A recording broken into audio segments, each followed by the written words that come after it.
Construction industry എന്ന് പറയുന്നത് flourish ചെയ്തുകൊണ്ടിരിക്കുന്ന കാലമാണ്. വർക്ക് ചെയ്യാൻ ആളില്ലാതെ പുറത്ത് വന്നുകൊണ്ടിരിക്കുന്ന കാലമാണ്. ഹൈ പേ ഉള്ള സാധനമാണ്. അതെന്താണെന്ന് മനസ്സിലാക്കാൻ നിങ്ങൾക്ക് എല്ലാവർക്കും, എല്ലാ വീട്ടമ്മമാർക്കും ഈസി ആയിട്ട് പറ്റും.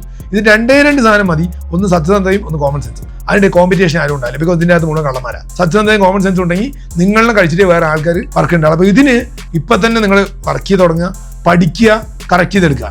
മേ ബി ചിലപ്പോൾ ദൈവം സഹായിക്കുകയാണെങ്കിൽ ഞങ്ങൾ അണ്ണാരക്കാളിൽ തന്നാലായ പണികൾ ഞങ്ങളൊക്കെ ചെയ്തു വരുന്നുണ്ട്. മേ ബി ചിലപ്പോൾ സിറ്റി ബിൽഡേഴ്സ് ആപ്പിൻ്റെ ഒരു വിപുലീകരിക്കുമ്പോൾ ഓൾമോസ്റ്റ് ഇപ്പോൾ ഇത് കേൾക്കുന്ന ചെറിയൊരു ശതമാനം ആളുകൾക്കെങ്കിലും അവരുടെ ലൈഫും ഈ സിറ്റി ബിൽഡേഴ്സ് ആപ്പിൻ്റെ അകത്ത് കൂടെ ലിങ്ക് ചെയ്ത് കണക്ട് ചെയ്ത് വളരെ സ്റ്റാൻഡേർഡൈസ്ഡ് ആയി, വളരെ സേഫായി, വളരെ ഫിനാൻഷ്യലി സ്റ്റേബിളും ഫിനാൻഷ്യൽ ഫ്രീഡത്തോടു കൂടി ജീവിക്കാനുള്ള അന്തരീക്ഷം ഉണ്ടാവും.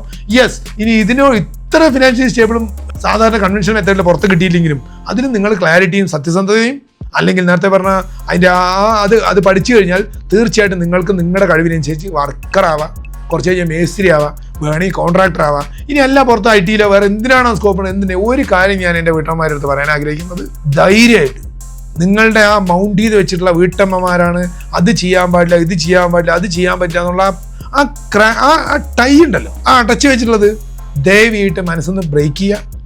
സാമ്പത്തികമായിട്ട് സ്വതന്ത്രം ഉണ്ടായാലേ റിയൽ സ്വതന്ത്രം എന്താണെന്ന് നമ്മൾക്ക് അനുഭവിക്കാൻ കഴിയുള്ളൂ എന്നുള്ള സത്യാവസ്ഥ നമ്മൾ മനസ്സിലാക്കുക. ഇനി നിങ്ങൾക്ക് നിങ്ങളുടെ ഡ്രീം ഹോം ഐദർ നിങ്ങളുടെ സ്വന്തം പ്ലോട്ടിലോ അല്ലെങ്കിൽ സിറ്റി ബിൽഡേഴ്സ് ആപ്പിൻ്റെ അകത്ത് കൂടെ പ്ലോട്ടുകൾ വാങ്ങിയിട്ടോ ഫുള്ളി ട്രാൻസ്പെറൻ്റ് ആയിട്ട് അറൗണ്ട് 10% സേവ് ചെയ്തുകൊണ്ട് നിർമ്മിക്കാം. City builders app and innovation of Chathamkulam group.